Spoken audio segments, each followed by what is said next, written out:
I know. The default unhinged me is classic terrifying. I know, I'm aware. Today is still September, but with my very faulty, inconsistent timeline in matters of editing and reading, yes, admittedly, I'll probably very likely post this video in October. And I'd like you to know it's intentional. It's intentional. The title of this reading blog should already speak volumes, right? About that intention. Um, October, of course. Our spooky season is here. I guess this is my attempt at consistency, maybe. Yeah. Watch me justify everything, all my attempts at linking everything to writing. I know, but yeah. I thought, what could be a better pick for me for the spooky season, right? Something that is creepy or thrilling, and it's about writing. So of course, very very easy question for me. I've been waiting for this day. This book has been calling out to me. It's summoning me. All right. So the day has come. The day has come. The Writing Retreat by Julia Bartz. I'm so excited. Oh my goodness. I've waited for this day. I swear. Thriller? Mystery? Yes. Give me that book. Give me that. Yes. Here we go. Here we go.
Page 245 of The Writing Retreat.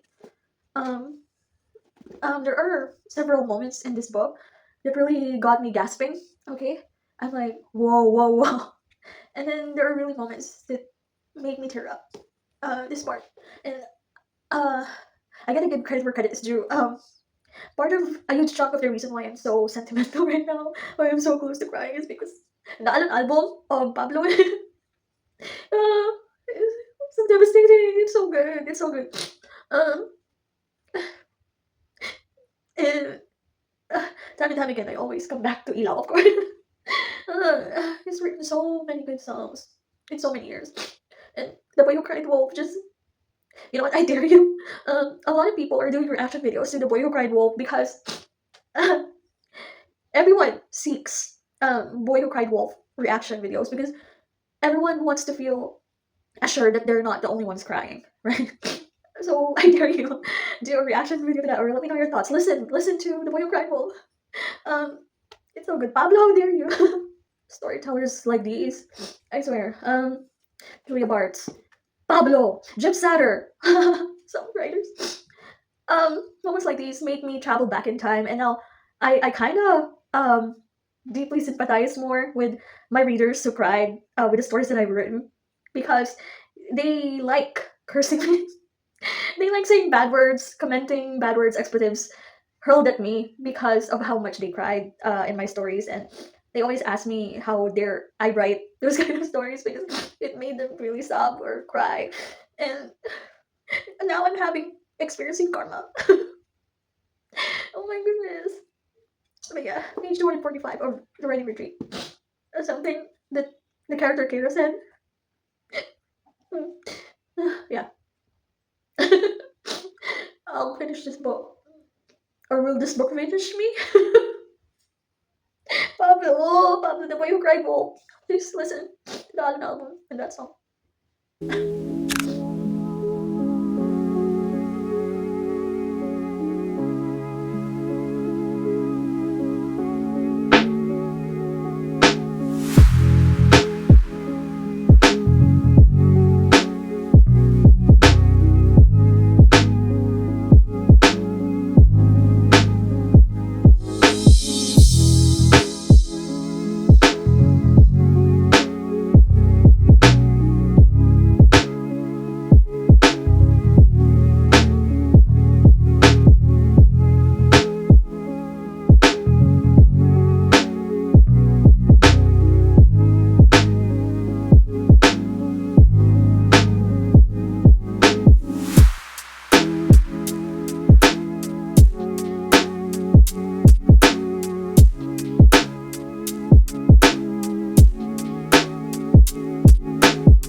first time that I watch a movie by myself without a companion. But it's kind of historical how this is the first time I'm watching a movie all by myself at the theater. At the director's club, no less. Wow. Historical. And to watch it at a brilliant movie, wow, all in acknowledgement and tribute to Jeff Satter's excellence. His dedication in this performance deserves an award. Oh my goodness. If ever this gets acquired by Netflix, any kind of platform, I want to brag that I want to flex that wow, I watched this all by myself at a theater. Wow.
Pablo. I'll be happy with any SB19 member, but Pablo is my bias, so I really went here to get his photo card.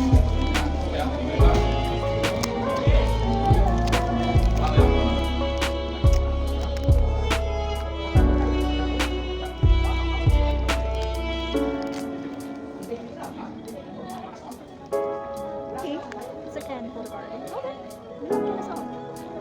SB19, support.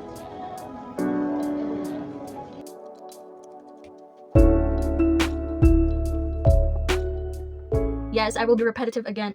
Isn't that redundant? But yes, what a memorable way to really wrap up September of this year for me. I will surely not forget it. Wow. I was able to finish this exactly at the last day of September, right? But of course, my disclaimer already prefaced that, of course, because of editing delays, I'm not gonna post this vlog exactly the month of September, but I finished the writing retreat exactly before September ended. And I'm so proud. And as you can see on the previous clips, on that very last day as well. I will I will never really forget that. Wow, memorable, memorable.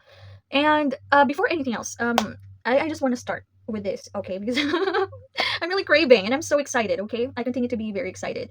I mean, get this right. I'm very very happy getting Ken card on that same exact day, mind you. After I watched the film, I went exactly to a McDonald's to get my first attempt at an SB19 photo card, and I'm happy to get Ken. But of course, I still really really crave to get a photo card of my bias Pablo. Okay, so what's gonna stop me from ordering a delivery to attempt again? Hmm? Yes, I'm weak and fragile like this, and I won't apologize. I love SB19. Okay, I love SB19. So, you know what? I'm already at this point in my life where, as much as I wanna segregate or segment my passions, I I just could not afford anymore to like I don't know, categorize them or put boundaries between them. I'm just gonna talk about them whenever I can afford the chance to speak about them, right? So I'm opening this now. I'm a very unapologetic fangirl. 18. Okay. Let's open it. I really, really wish it's Pablo. I really, really wish it's Pablo. But even if it isn't, any SB19 member is still really great.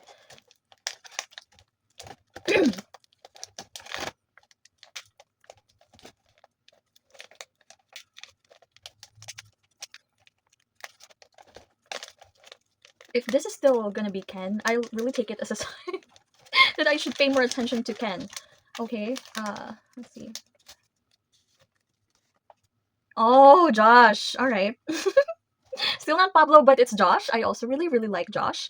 Um, so cute. Okay.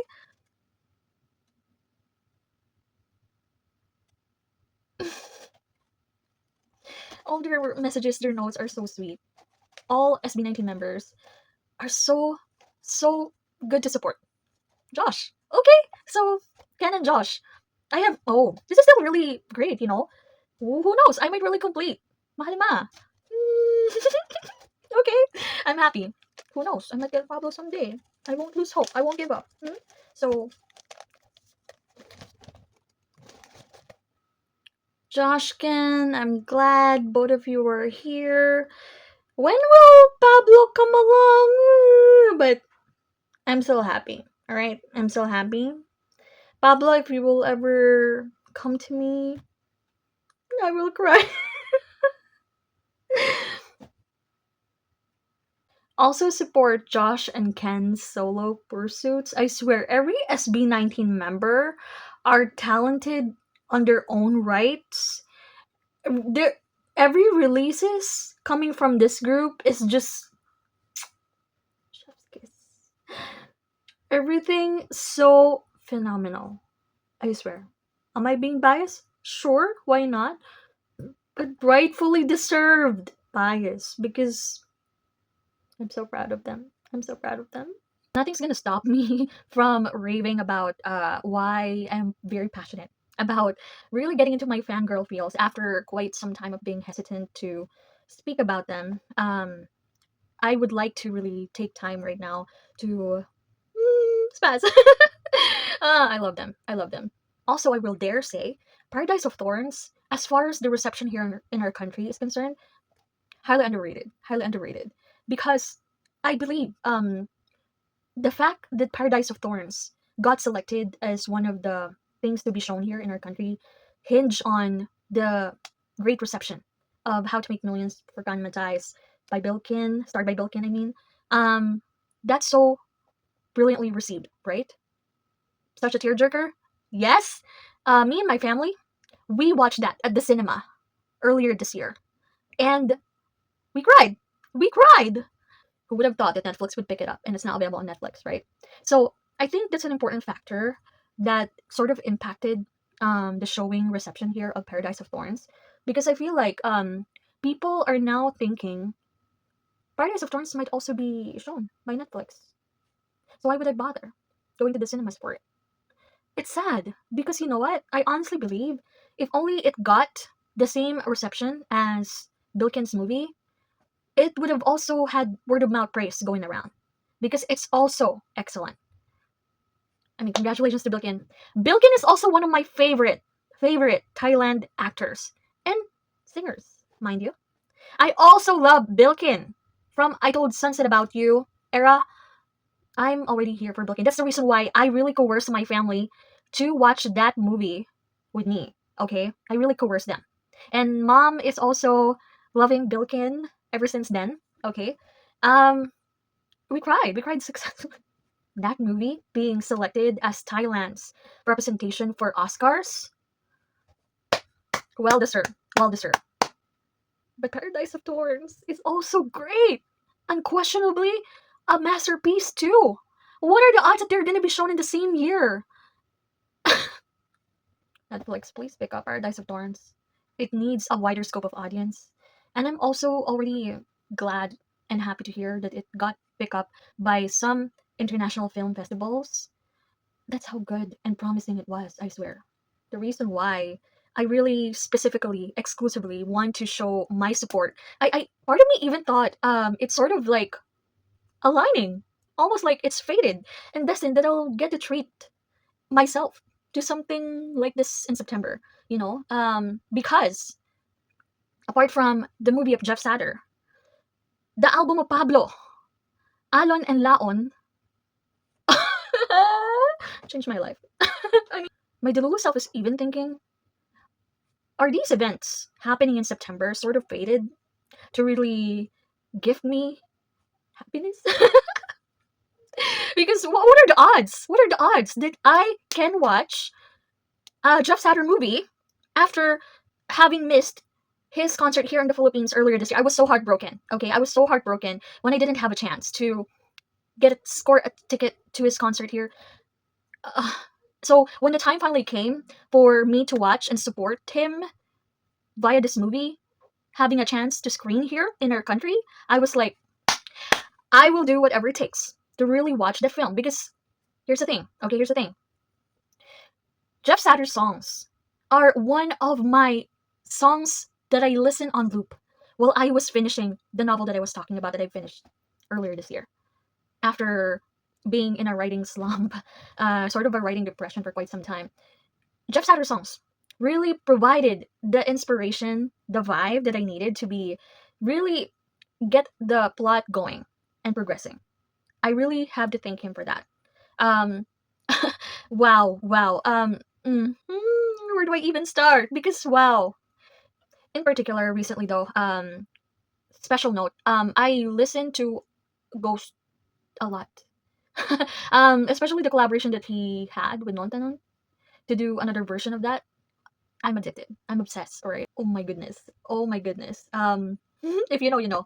Especially parts and scenes of the novel that I'm writing. I don't want to get spoilers, but okay. And then Pablo, where do I even start? Um, Pablo's songwriting skills. The, the kind of songwriting, of writing, in essence, who will really render you speechless because of the wisdom, the intelligence, the sensations that you will really go through as he evokes a lot within you. The song Ilaw that he penned, that was the one. I'm gonna cry. That song always bring me to tears. Okay, Ilaw. Um, uh, the theme, the message of that song really empowered one of the core themes of the novel that I've written. Someday, okay, if I get the determination to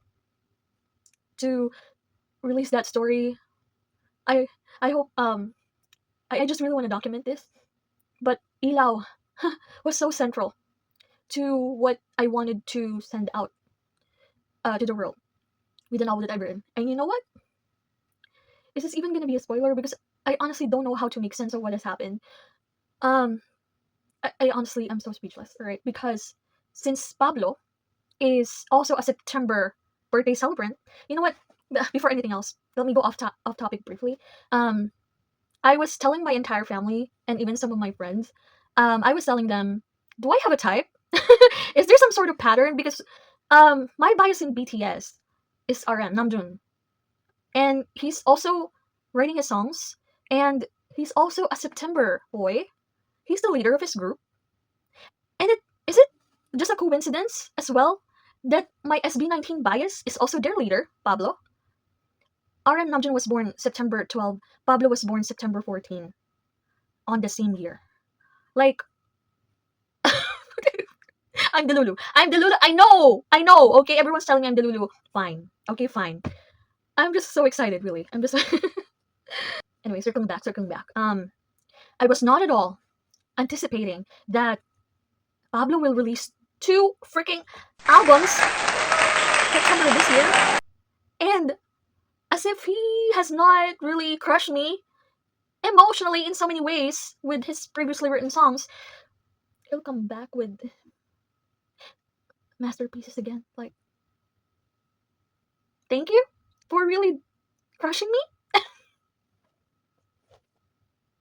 The song question mark, which really resonated with me for so long. I'm so thankful that it finally got officially released here as Wala. And as much as I'm really so head over heels grateful for every single one of the masterpieces on the 2 albums that he released, The Boy Who Cried Wolf, I highly recommend everyone to listen. Please. If there's one song that can immediately, instantly tell you how brilliant a storyteller Pablo is, that's the quickest way. I swear. Why does he have a talent for always bringing me to tears? Pablo, pay for my therapy, please. And then last but not the least, this is the one that absolutely knocked me inside out. The one that really had me collapsing. Um, I don't know how to say this without revealing much, but the album name Alon, I have a documentation of me finishing my novel earlier this year. I have a documentation that, of course, I did not reveal anywhere, but I have a documentation on the web. And Alon? Alon is the heart of my tale. So imagine how shocked I was that that was the title of Pablo's album. I'm like, are are you kidding me right now? Like,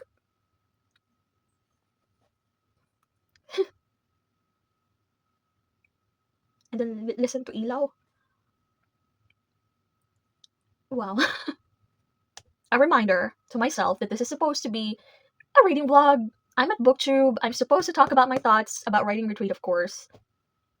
I'm getting so close to being annoyed, as if I'm not annoyed with myself on a daily basis, okay? But sometimes I am not really that inspired to talk about my thoughts and feelings about books anymore because I don't know what's with this year. Am I just really being lucky? Because, or is it because I'm sticking with choosing books that I like to read?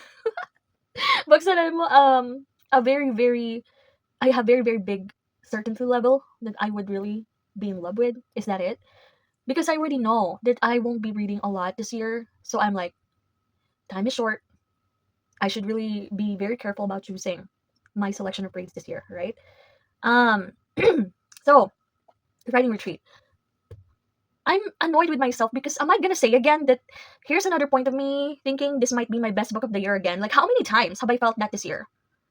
When I take a look at all the books that I have read this year, I'm honestly in pain for how my year-end best books of 2024 ranking list is gonna be like. Okay? And the writing retreat. Here's how it's sort of different though from the other books. Okay.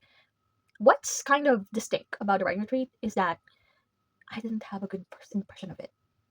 Um, the first like 100 or so pages, the first quarter of the book, um, got me in a very odd feeling of disengagement, which is really the last thing I would expect to feel, right? Because this is writing. This is what I came here for.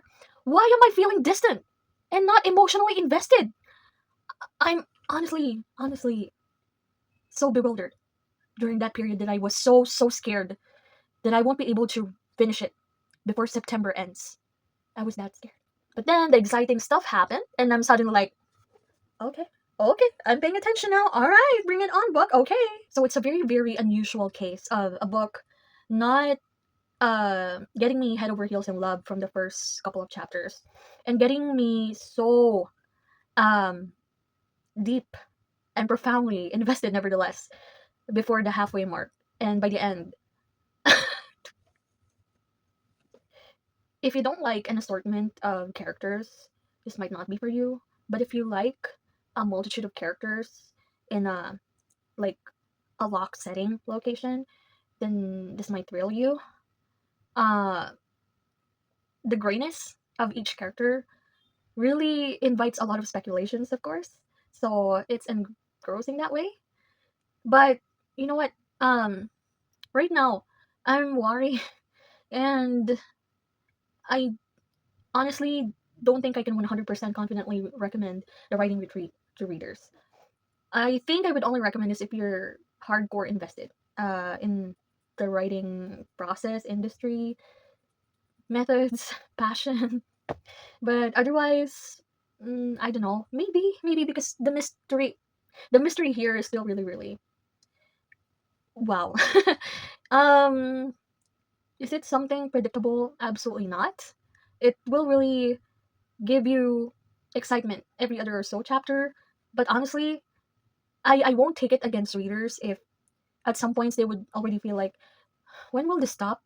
It's too much. It's too much. Can this just be resolved already? Because admittedly, I sort of feel that way on some of the instances here. But by the end of the book, everything made sense. Everything is necessary. I won't dispute anything that happened because, yeah, it fits into place. And have I felt a range of emotions? Yes. Yes. Did I enjoy it? Yes. Yes, I did. Another interesting thing about the writing retreat is that as much as this is about writing, the writing itself is not lyrical, which I know not a lot of readers are crazy about, right? So if you find lyrical writing or overly purple prose, as they call it, if you find that distracting, or if you don't like that, then you don't have to worry. The writing retreat doesn't have it. It's more centered around the plot. It's plot driven, but it's also character driven. So that's a brilliant thing about the writing retreat. Um, unforgettable, unforgettable. So yes, I love the writing retreat. I enjoyed it. Gonna be one of the best books ever for me. Uh, I'll be very cautious about recommending it to people though. It might not be for everyone. It's October now by the time that I've edited and posted this, of course. Wow, the year end is almost upon us, right? And we just keep on reading. We just keep on reading, reading, reading. Being passionate about things that we choose to be passionate about, right?